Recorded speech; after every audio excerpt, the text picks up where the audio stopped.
are you doing? Bikes, they love them.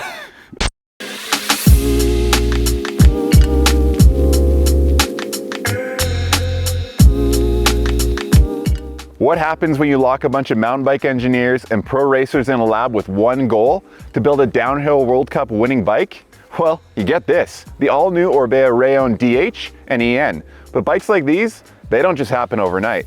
Let's take a deep dive into how the all-new Rayon came to be.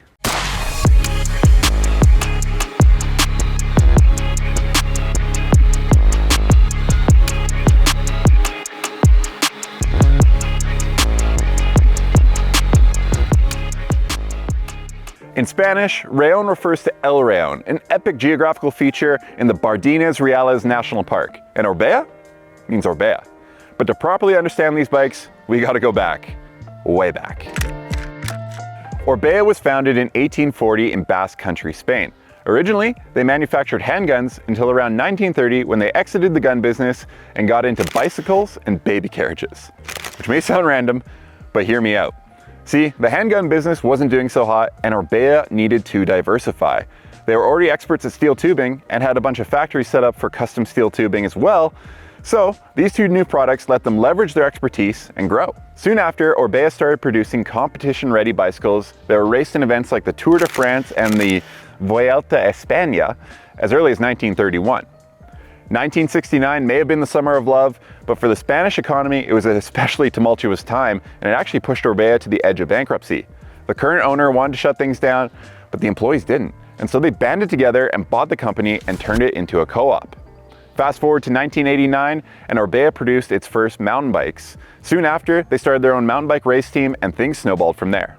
Fast forward again to 2005, and the Rayon was born. See, until then, Orbea had focused largely on cross-country bikes, but this all-new Rayon, it boasted a whopping 130 to 170 millimeters of travel. In the years following, the Rayon received multiple updates to position it firmly in that Enduro category, and even started making appearances in 2013 on the Enduro World Series. After racking up multiple podiums under a variety of racers, the Rayon had firmly cemented itself as an Enduro race bike. So, how do we end up here? With a dual crown fork, 200 millimeters of rear wheel travel, and being raced on the World Cup DH circuit by the like of Tanhée Seagrave and Martin Maes? Well, to find that out, we need to take a short trip back to 2021.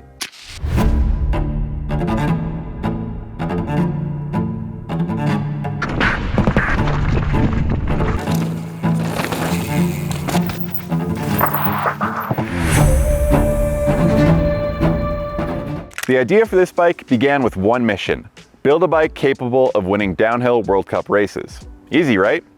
Wrong. That's a tall order, because that's literally what every team on the DH World Cup circuit is trying to do. Luckily, Orbea has what they call their OOLAB, or Orbea Optimization Lab, which is kind of like if the folks from Pixar and NASA got together and started making bicycles. Crazy ideas? They love them. Graphs and spreadsheets? Can't get enough. Breaking stuff? All the time. 2021 is when the ideas started swirling, but 2022 is when things became a reality. The OOLAB started working on this project with Orbea Enduro team rider Martin Maes, who in 2022 raced a modified Orbea Rayon fitted with a dual crown fork and a shock that upped the travel to 185 millimeters. The goal wasn't necessarily to be competitive, but it was to learn, because knowledge is power.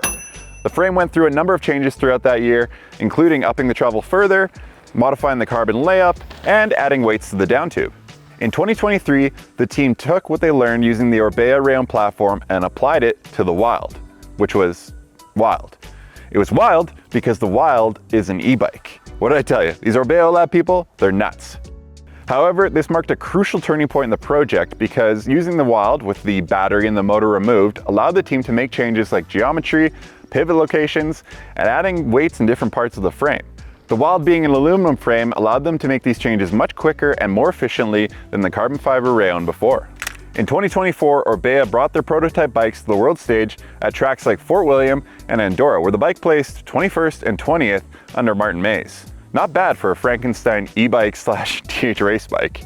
The team actually found by adding different amounts of weight in that area, you could tune the level of stability of the bike based on the track or the rider.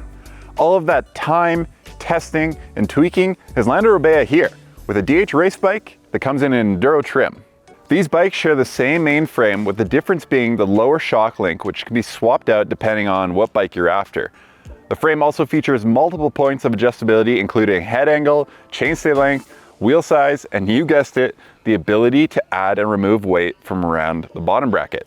If you really want to dive deep, you can head on to Orbea's website and use their Maes program to customize things like handlebars, stems, saddles, colors.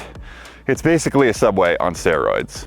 Now, remember how I said Orbea's goal with this bike was to win races? Well, that didn't take long, because at the very first race of the season, Tanhée Seagrave laid down a heater of a run and took the top spot. In the words of George Bush, mission accomplished.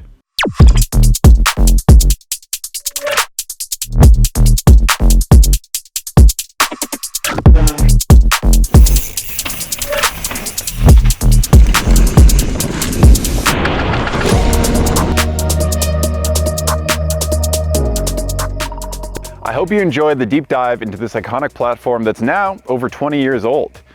These days, a lot of bikes get released, and I think it's easy to take for granted the amount of effort and engineering that goes into bringing machines like this to life. It's clear Orbea are committed to progressing their bikes, and in turn, their athletes to take them to the top step. I'm excited to see where the future takes them. If you want more information on the Rayon, head over to the Pinkbike homepage for a full breakdown and review. As for me, I'm off to do some laps. Adios.